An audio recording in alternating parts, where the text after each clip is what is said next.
आइए जानते हैं कि क्या होगा अगर लोगों की जान बचाने वाला इंसान अब खुद ही 1000 फीट नीचे एक केव के अंदर ट्रैप हो चुका है, जिसकी मदद खुद सरकार भी नहीं करना चाहती, इसके बावजूद भी कि इसने अब तक बहुत सारी जानें बचाई हैं। आइए जानते हैं कि क्या केव के अंदर दर्द से मर रहा ये इंसान बच भी पाएगा या नहीं।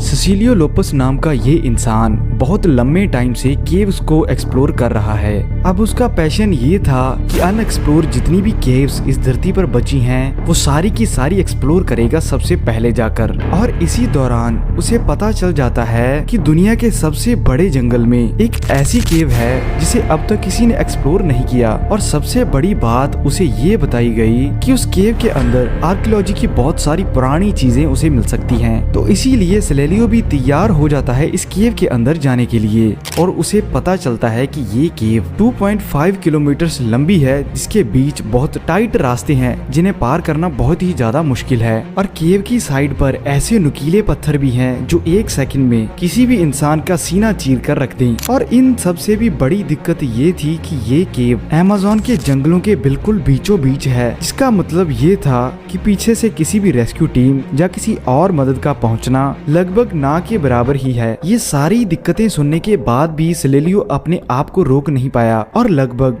1 साल इस केव के बारे में रिसर्च करने के बाद वो चला जाता है 8 सितंबर 2014 को स्पेन से सीधा इस केव की ओर। और प्लेन से उतरने के बाद ये लोग पूरे 20 घंटे ड्राइव करके इस केव के पास पहुंच जाते हैं। और इसी जगह कैंपिंग करने के बाद ये लोग एक रात रेस्ट के लिए बिताते हैं और अगली सुबह ही केव की एंट्रेंस के पास पहुंच जाते हैं। केव के अंदर जाते ही इन्हें पहला झटका लगता है, जिसमें ये लोग देखते हैं कि इस केव की सतह बिल्कुल भी नॉर्मल प्लेन नहीं है। रास्ता इतना उबड़ खाबड़ है कि चलने में भी इन्हें दिक्कत आ रही थी। और इसी के साथ बड़े बड़े गड्ढे इस केव के अंदर थे, अगर कोई इनमें गिरा तो वापस ऊपर नहीं आ पाएगा। और इसी के साथ दिक्कत ये भी थी कि पहले किसी ने भी इस केव को एक्सप्लोर नहीं किया, जिसका मतलब सिलेलियो और उसके दोस्तों के पास इस केव का मैप नहीं है। जिसके बाद वो खुद बिना कुछ जाने आगे बढ़ते जा रहे थे। आप समझ लीजिए कि केव के अंदर का माहौल इतना ज्यादा खराब था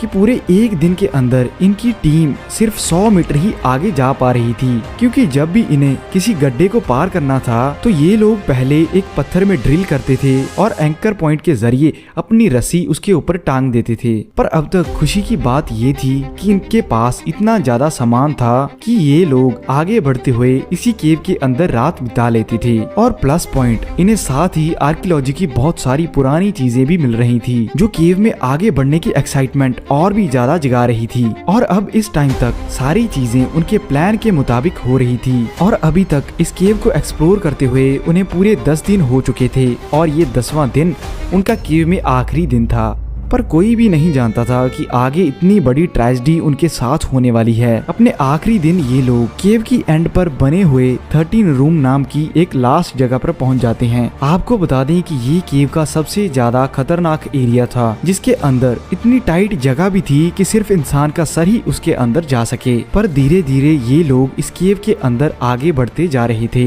और इसी जगह इन्हें मिलता है बहुत बड़ा सा गड्ढा, जिसे पार कर पाना बिल्कुल ही नामुमकिन सा लग रहा था। फिर ये लोग अपने प्लान के मुताबिक उस गड्ढे के पास जाकर ऊपर ड्रिलिंग करते हैं और एंकर के जरिए अपनी रस्सी उसके साथ बांधकर नीचे फेंक देते हैं। और सबसे पहले सिलेलियो नीचे जाने की तैयारी करता है। वो रस्सी बांधकर धीरे धीरे नीचे जाता है। ऊपर उसके दोस्त वेट करते हैं कि कब वो नीचे पहुंचे और फिर वो भी आगे उसके पीछे जाएं। नीचे जाते हुए सिलेलियो बहुत ही ज्यादा एक्साइटेड था, क्योंकि अब वो दुनिया का पहला इंसान बन चुका था जो कि इस केव के अंत तक पहुंचा है। और इसी के साथ उसे एक्साइटमेंट थी आर्कियोलॉजी की चीजें जो उसे नीचे मिलने वाली थी। और ये खुशी एकदम से ही बड़ी दिक्कत बन जाती है जब सिलेलियो अपने सर के ऊपर गिर रहे पत्थरों को देखता है। वो एकदम से दंग रह गया कि आखिरकार ये पत्थर गिर कहां से रहे हैं। फिर रस्सी घसने की आवाज आती है और एकदम से एंकर उखड़ जाता है और सिलेलियो जोर से जाकर नीचे केव के अंदर गड्ढे में गिर जाता है। ये सिलेलियो की किस्मत ही थी कि 15 फीट नीचे गिरने के बाद भी उसे अब तक एक भी नुकीला पत्थर नहीं लगा था। और एकदम से ही उसकी पीठ में जोर से दर्द होती है और दर्द इतनी थी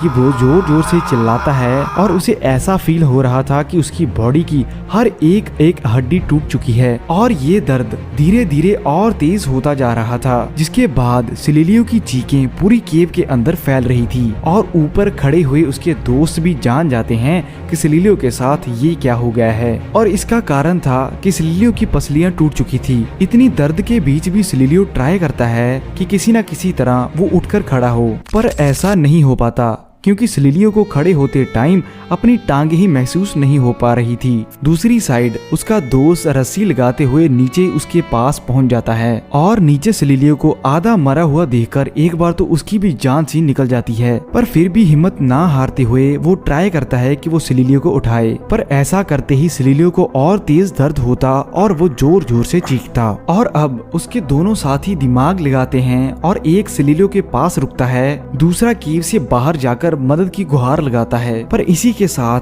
उन्हें ये भी पता था कि ये सभी लोग अब दुनिया के सबसे बड़े जंगल अमेज़न के बिल्कुल बीचों बीच हैं और इस जगह मदद पहुंचने के लिए भी बहुत सारे दिन लगने वाले थे। और इस सारे टाइम के दौरान सिलिलियो वहां केव के अंदर पड़ा हुआ तड़प रहा था और हर रोज उसका दोस्त लेटे लेटे ही उसके मुंह में खाना डालता रहता है और ऐसा ही करते हुए लगभग एक हफ्ता गुजर जाता है। जिसके बाद पीरू देश की मेडिकल टीम यहाँ पर पहुँचती है और वो लोग केव के अंदर पहुंचते ही सिलिलियो को पेन किलर्स देते हैं, जिसके साथ उसकी थोड़ी दर्द तो कम होती है। पर बड़ी दिक्कत ये थी कि सिलिलियो की हालत इतनी ज्यादा गंभीर है कि अब अगर उसे हॉस्पिटल ना ले जाया गया तो इसी जगह उसकी मौत हो सकती है। इसी के बाद सिलिलियो के दोस्त स्पेन की गवर्नमेंट से मदद मांगते हैं, पर आगे से स्पेनिश गवर्नमेंट साफ मना कर देती है कि वो सिलिलियो की मदद यहाँ से नहीं कर सकते। ये चीज सिलिलियो और उसके दोस्तों के लिए अब तक की सबसे बड़ी दिक्कत होने वाली थी। पर जैसे कि मैंने वीडियो की शुरुआत में आपको बताया कि सिलिलियो ने अब तक बहुत सारी केव एक्सप्लोर की थी, जिसके साथ उसने अब तक बहुत सारे रेस्क्यू भी किए थे, जिसके कारण केविंग कम्युनिटी के बहुत बड़े बड़े लोग उसे जानते थे।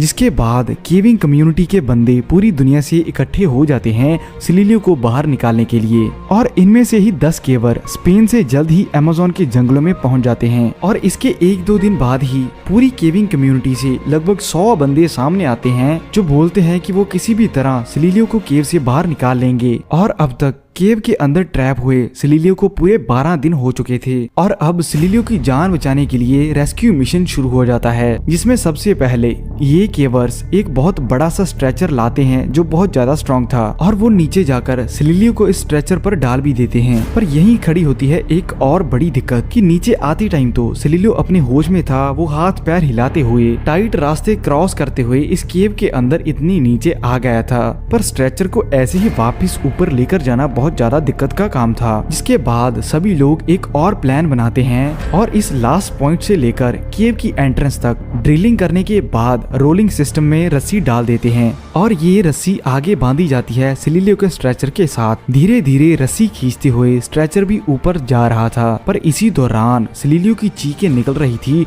उस दर्द से जो कि वो कई दिनों से सह रहा था और सिलिलियो को वापस ऊपर ले जाने में बहुत घंटे लग गए। जिसके बाद इमरजेंसी के लिए एक हेलीकॉप्टर भी तैनात था, जिसमें डालकर तड़प रहे सिलिलियो को जल्द ही हॉस्पिटल पहुंचाया जाता है। और कुछ महीने ट्रीटमेंट होने के बाद सिलिलियो फिर से कायम हो चुका था, वो धीरे धीरे चलना शुरू करता है और अब उसकी सेहत बहुत बढ़िया हो चुकी थी।